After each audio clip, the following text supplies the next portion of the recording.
So, Isaac, thank you so much for joining me today. It's lovely to have you here. But before we dive into some of your work, tell me how you first got interested in business. Now that means that you want to make me a very young person, because now we're talking probably me being 26, 27, after being a systems engineer and working in business. I went to study for my scientific MBA, and that's where I kind of started to think about business, not only to be active in business. And then I did my PhD, and then I joined the faculty where I'm still working in the business school. So that's how I came to think about business, not only to be in business. Is your family background in business as well?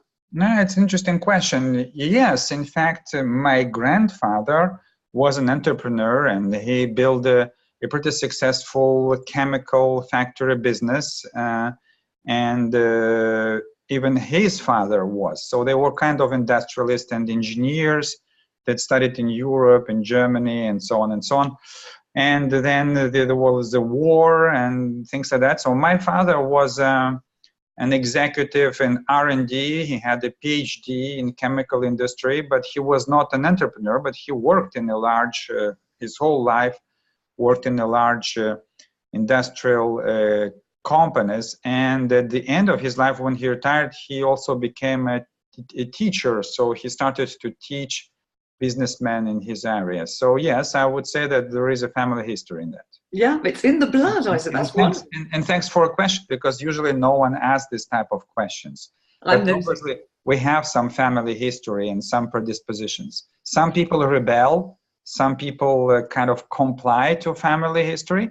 I think that I sort of managed to draw some kind of original line, because my mother was a professor at the University of Literature. So as now I'm writing the books. So now here you are.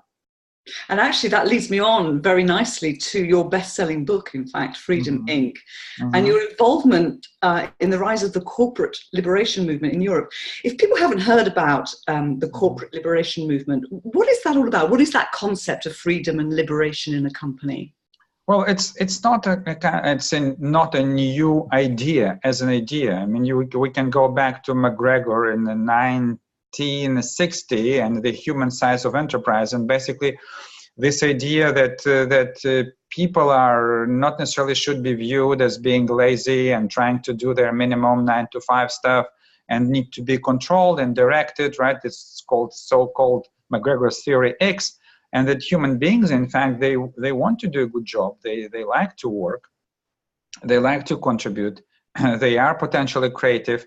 And if we don't see all that, is because that the companies are organized in a way that stifle all that that side of human beings, which is kind of a natural side.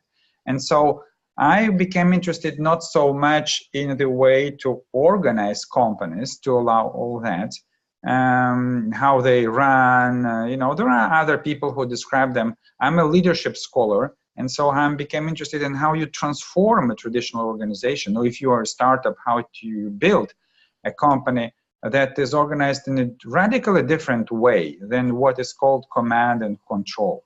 And so the fundamental two philosophical ideas that are behind liberated companies, they are now, the way they're called now, is a freedom and responsibility. So the definition of a liberated company is the company that allows this complete freedom and complete responsibility for every employee to take any action that herself decided being the best for company's vision, not superiors, not procedures, herself. And that this is what is the meaning of liberated. I mean, the people are not obviously in prisons in companies, but their initiative, their potential are stifled. And that's what you liberate. You liberate the initiative and the potential of people. So what has your role been in the actual movement in Europe? So that is an interesting question that I was, by the way, surprised by myself of being kind of like drawn and into this movement that was born. And as the oldest company that functions along these principles is W.L. Gore, that functions before, obviously, you, Maria, were born, and most of the ladies that are listening to us, which means 1958, right? No one was born at that time, particularly the ladies. Me almost, right? And they function that way, reaching $3 billion and 10,000 people in 30 countries. And this is the company that doesn't have titles, doesn't have job descriptions, no org charts, no nothing that we typically use in traditional companies. Extremely successful, with 15% of growth annual for decades, right? And there are companies like that we've heard and read in the books and in literature, like Harley Davidson, USA, and so on. I went to study this company. It was Brian Carney, right? And wrote a book, and then went to see the companies that functioned like that at least for 20 years. And during these 20 years were the top of their industries. And we wrote a book describing how not they function, but how they were transformed from the traditional command and control companies like Harley Davidson, with all the labor strife and all the issues and so on, or USA and other, into this type of organizations. And so we described this leadership process, right? And that happened in 2009. The book appeared in English. Then it has been translated in several languages. I'm based in France, right, in Paris. In Paris, it has been translated in 2012. And then there was a kind of, the paperback came 2013. It won the Best Business Book Award. Media became extremely enthusiastic. Has been covered in basically every single important media and TV and evening news on all these things. And the company started to join what became a movement. So the companies, the CEOs of these companies, started to apply this philosophy, because there is no model, there is no kind of like magical, silver bullet how to do it. Everyone has to find their own way to apply this philosophy. And so today we have hundreds and hundreds of companies, some big names like Michelin, like Airbus, like Decathlon, who have entered that, but also public service, administrations like ministries, municipalities, social security, medical establishments, and so it became a big movement that continues. Like every couple of days, they learn, and they don't know everything, right? Still, yet another company that joined this type of organization. So does that mean that would work with any organization? Can any organization become liberated? So this is the question that is asked to me quite often, because obviously I give examples and describe examples, and companies ask whether it can work for them. And I say that this is the wrong question. It's not nothing against you, right? But I tell it to business people, and the right question is not exactly whether any company can become a liberated company, but if any head of the company can become a liberated leader. And the answer is not everyone. Okay. So what stops leaders becoming liberated leaders? Okay, short answer, their ego. Okay. I'm going to talk about that a little bit more, I think, yes, a bit later. But before we go on to that, you also talk about involvement and engagement. So we talk about engagement a lot here. Is engagement and involvement the same thing, or is it something different for you with the involvement? Well, I think that you can, you ask the questions that are kind of like a pure product of French education. They love semantical distinctions. They can cut, a hair split a hair in two. The terminology, I like the terminology engagement simply because I work a lot with the Gallup survey, employee engagement survey, and I think it's a good word. Involvement is kind of older world in the business world. There's the kind of employee involvement programs and things like that. But you can say that it's a very similar thing. It's also similar to the word motivated. Engaged employee is a motivated employee, right? And now, if you ask what is the relation between all these concepts and the liberated company, the relation is it's fundamental. In fact, you cannot neither motivate nor engage employees. This is a fundamental point. Only the employees themselves can motivate themselves and can engage themselves into a company. Right. So for fundamentally, command and control organizations spend huge efforts to involve or engage or motivate their employees. And for me, it's something that is coherent with what they are, command and control organizations. But if you want to build a radically different type of organizations, one of the things that you have to stop doing is stop motivating and engaging employees. Ah, okay, all right. So what sort of steps can you take then to become a liberated organization? So we mentioned already that the number one step, obviously, it's kind of like zero step if you're building, right, something. It's kind of like foundations, is what is the behavior of the number one. When I say number one, it's not necessarily the CEO of a large corporation, right? But let's say of a business unit in larger companies, or a number one, a CEO of a small or medium-sized company. And his behavior needs to change from the one that is coherent with the command and control structure, where the top of the pyramid, right? And you're the most intelligent, obviously, and you have the best answers for serious problems, right? And that's how you got, by the way, to the top of the pyramid. Now, if in the liberated companies, they're built on the trust in people's intelligence and the trust of their capacity to find solutions to the problems or opportunities that they encounter on the ground. How can you at the same time behave as being the most intelligent and be saying that we're building an organization where people on the ground are the most intelligent? This is a schizophrenic situation, obviously, that can't continue. So the only way for people to truly believe that you trust them is to stop behaving as the most intelligent. Don't give answers, ask questions, right? In this or that problem, it's a right problem, but what you as a team suggest as being the best solution, that they trust that if you take a bit of time, you'll find it. So this is something that I would say and I studied hundreds of CEOs, that some of the CEOs, they don't need anything to behave that way.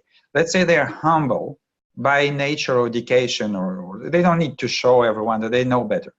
And the majority of CEOs are in this middle group where they need some coaching, executive coaching.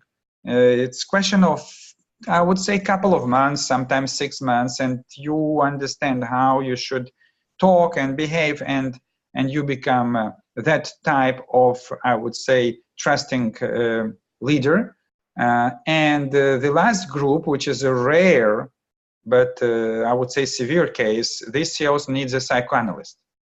They need a shrink. And I knew several CEOs who are very successful liberating leaders and transformed radically their organizations, and they are still in psychoanalysis.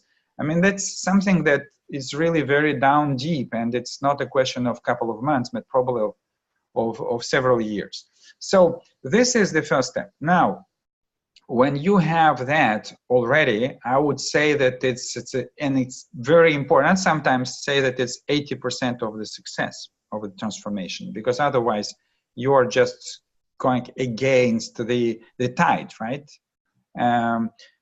Which represents by the CEO. Another aspect of this, the second, I would say, step, very important, and this is the other aspect of this huge tide against which you try to transform an organization, is the whole climate of, I would say, distrust and disrespect of frontline employees.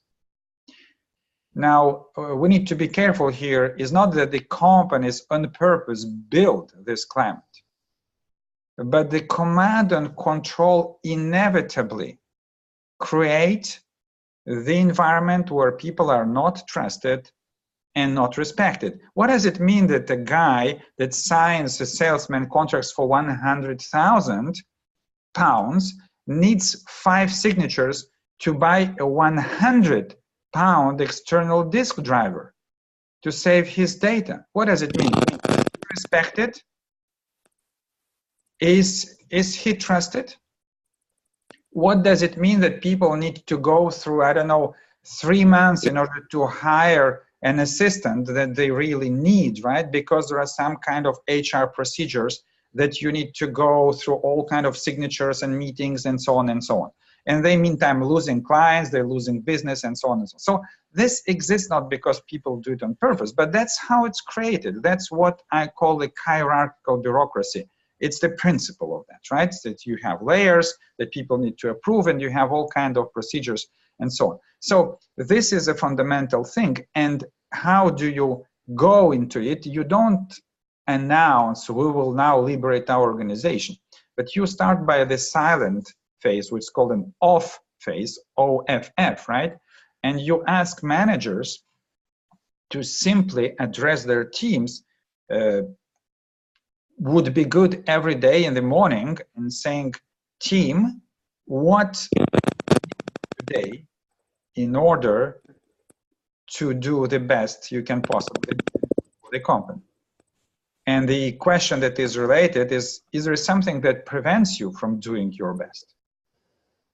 And typically the things that come out of this question is not that we need to abolish HR. No, it's too hot in our room, where our waiting room, where our customers are waiting for us.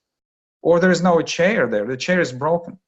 Or that my computer has still Windows 7 family operating system, and every time that I need to talk to my client, I have to wait 10 minutes before it starts, right? So there are these simple things that people, they experience it as a lack of respect, consideration, and trust to them. Simple things.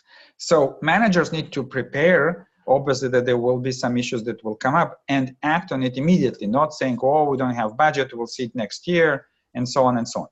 And that way, you reverse the tide. It's very important.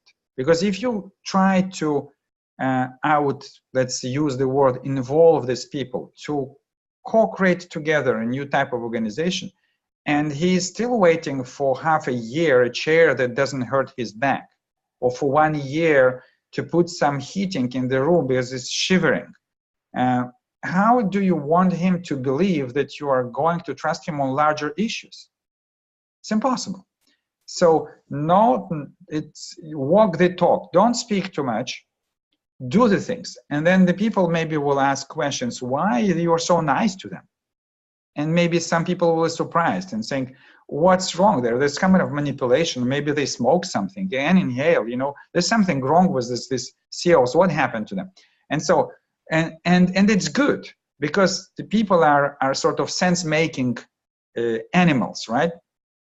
And they will discuss and they will try to understand what's going on. And what you wanted is some people will say, you know what, truly, I don't know why they're doing that, but I can say one thing. It's different than it was 3 months ago. Today, I have everything that I need to do a good job. I come home, I'm proud of the service that I delivered to my clients. I'm proud of the products that I manufactured. And you know what? Works for me. Maybe they want to make more money or something, works for me. The moment you created that, you reversed the tide. And the tide now goes into the direction of the company that moves towards more respect, more trust towards human beings. And to finish, what will happen one day is somebody will say, yeah, that's good. We have now good working conditions. We have this tool that we, asked for years. But how about procurement procedure? He said, what's wrong with that? 5 signatures, 1 month to buy a tool that costs 100 euros or pounds, right? Is this respect? Is this trust? Now they're attacking business processes. Now you can't do it silently, because that's an upheaval, right? That's the transformation, organizational transformation. And so that moment, it's the D-Day, right? That's the day where you announce that, yes, beginning today, we will ask you to co-construct together with us, co-create our new organizational form.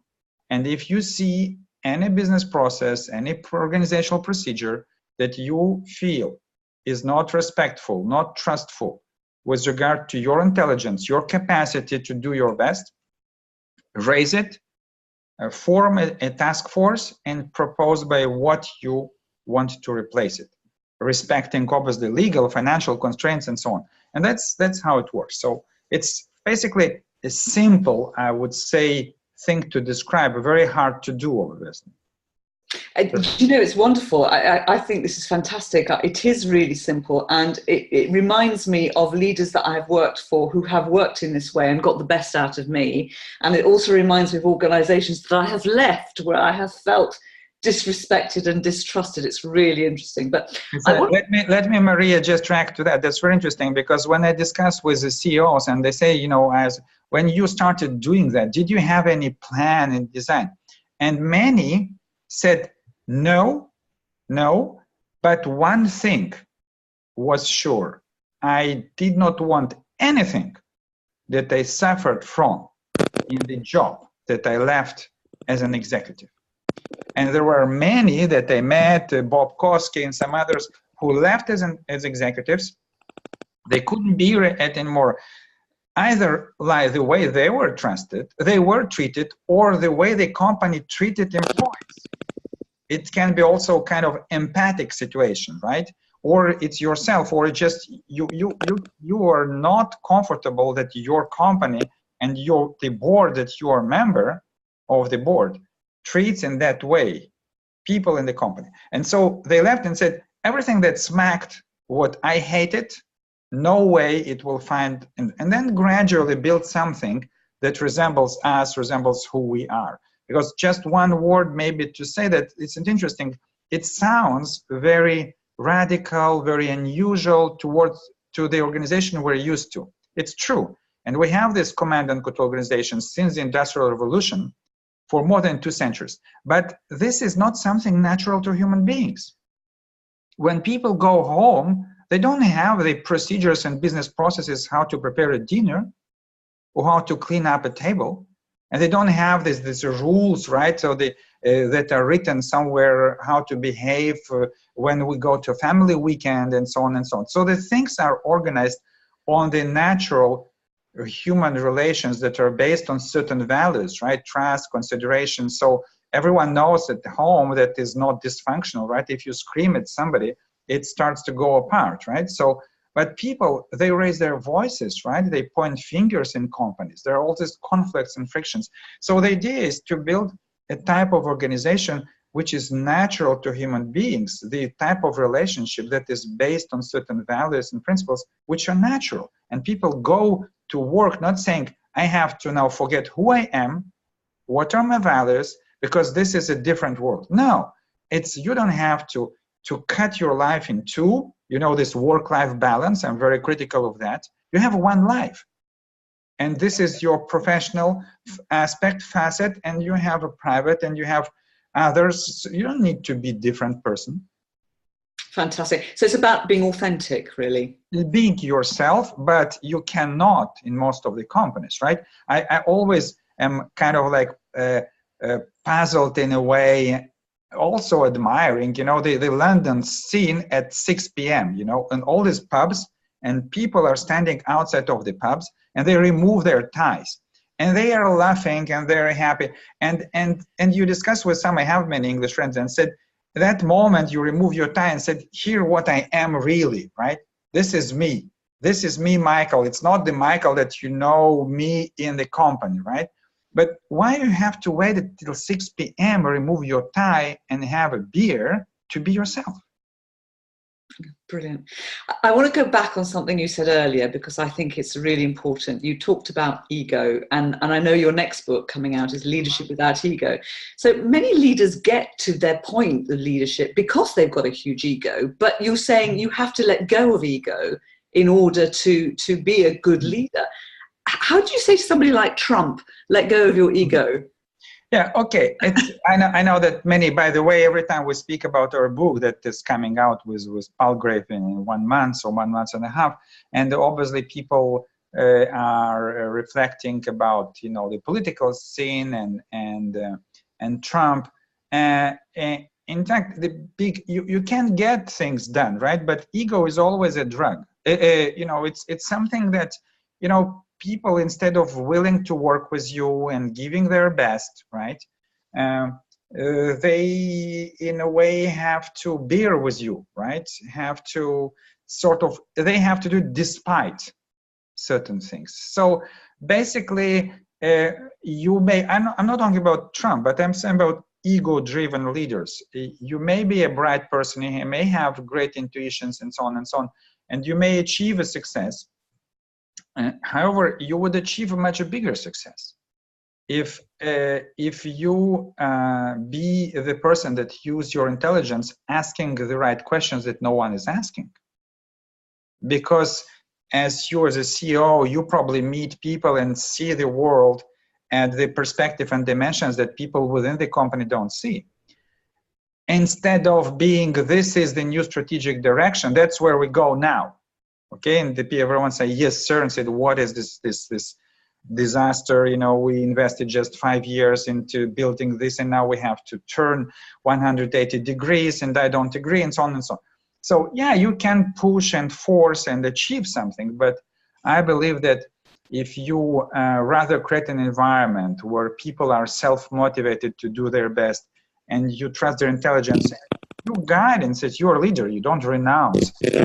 With the right questions, bringing issues and problems and saying, guys, have you seen that? I came back from Las Vegas.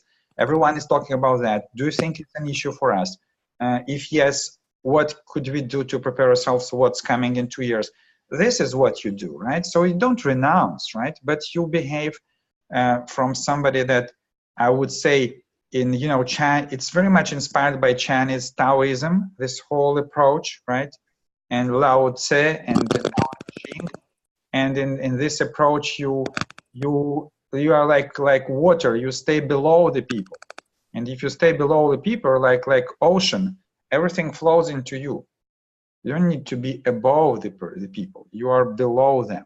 Okay. And Bob Davids, with whom we co-wrote that book, this CEO, he says that you need to subordinate yourself to the lowest ranked employee. When you are a CEO, that's how you have to behave. But how does a leader who has a big ego, how does he recognize that he needs to change or she needs to change? And how do they go about letting go of it? Can they do that on their own? It's not easy. It's not easy to reflect on yourself. You may be pointed to that aspect if you are convinced that you want to build an organization that is different, that is reactive, that is agile. Today it's kind of like a word that everyone repeats, that is creative, that is innovative, right? And not rigid, not slow, right? If you want to go towards that direction, right? And that's rational. Right? And then you ask yourself what prevents, and you say probably the way we're organized, right? And we're organized on 2 principles, subordination and control, right? So we need to move from that into the 2 other principles, which would be called trust, right? Or responsibility that would give to people. And instead of control, self-control, freedom, and so on and so on. So, okay, I agree, let's do that. And then said, okay, so now how should we behave as leaders so that the people feel trusted? And then somebody will point probably to you, some close person, or maybe your executive coach, and saying, if you never listen to people, if you spend your time talking, if you spend your time giving the solutions, people will not feel trusted. And so it can't work. So you want to transform your organization towards the one that will be capable to evolve in this VUCA world, right? And at the same time, perhaps you are the biggest obstacle to that. So any type of transformational organizational of that variety needs to begin with your own transformation. Now, for some, it will be bad news in the sense that they don't want to transform themselves and they feel comfortable the way they are.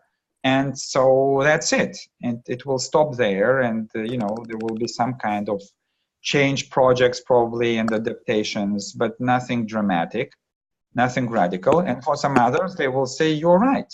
You're right. I need to change. And Churchill said, right, that only, what is the English Churchill saying, that only dumb people don't change or something like that? What is it? I don't remember the exact words, but it's something. But that's the meaning, right? And so, okay, my 20 years brought me here and it worked, but I know that it won't work the way we're organized in the future. So if everything changes, I should change too. Probably it should begin by me. So yeah, it's a process. Fantastic. I could talk to you all day, but we rapidly run out of time. So I'm going to finish on a question for you here. I know that you coach leaders to help them to lead their liberated companies, as well as all your speaking, of course, and consultancy work. So I know that you also ask them what their hobbies are, because they're going to have a lot more time once they've become leaders without ego and liberated. So I'm going to ask you, what are your hobbies, Isaac? Okay, let me first to precise. I do coach, but I do it gratis, pro bono. Oh. I'm not professional coach, but there's a lot of, and I'm not seeking anything, but there's a lot of executives and CEOs, mostly CEOs, who want to meet me, given what I write, and they talk, the interviews, and so on, the speeches that I give.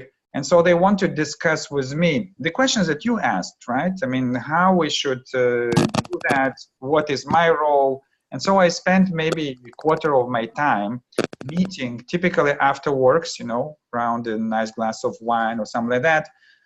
And we discuss that issue. So that's what I do. I don't do any consultancy, zero, simply because in this field, consultancy is impossible.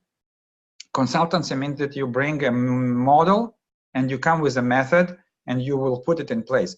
Now, this is a transformational leadership realm, and the one that guides this transformation is the CEO, and he does it co-creates that with his employees. So there are some ways for coaches, right, to help that process, but I'm not involved in that. Now, about hobbies. It's an interesting point. Yes, I mentioned that to CEOs, because one of the ways to measure your success as a leader is to become redundant. The more you sort of indispensable and the more you are on the top of everything, controlling everything. But if you trust people and the teams self-direct and they're engaged, so they play the game. You don't need to be on the field, right, and and kick the ball and win the games, right?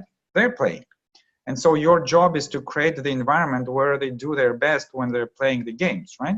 So at some point then, when nobody will remark that you didn't come to work, no one, you know, say, you know, I haven't been there. Oh, well, really? It can be like a wake-up day, you know, said, wow, so what is the meaning of me coming to work? I mean, do I provide something? Do I serve some purpose? And so, in fact, it's a good day, right? It means that you succeeded. But personally, it may be hard, right? So that's why I say, if you have a hobby, you're playing golf, or you like hunting, or just watching birds, it can help you to pass this bad moment, right? After that, you'll find what to do, right, with your time for the company. But that means that you succeeded. So my hobbies, I'm writing poetry, and I published a book even, and less now. One other hobby is history. I'm very much interested in the pre-Second World War history. I think that in the 30s, the world really collapsed and turned in something that we are today. And it's partly our fault. So I'm contributing to some of the publications on that period, on the things that are totally unknown, strangely, to historians. Known somewhere, there are some facts here and there, but it's not kind of like available to everyone.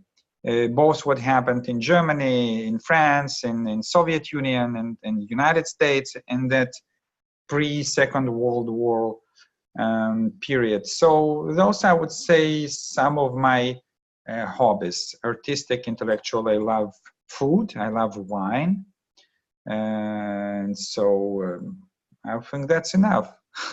That's wonderful. That's wonderful. So next time I see you, some food and some wine. Thank you so much for your time. London is a good scene for that, by the way.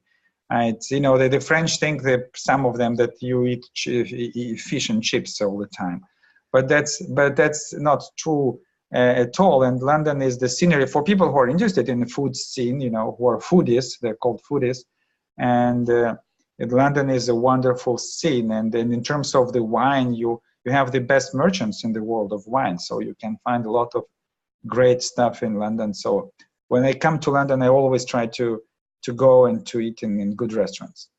Fantastic. I will see you in a restaurant soon. Thank you, Maria. Thank you very much. Right, I've just stopped the recording. Okay, so how was it? Was it okay for you?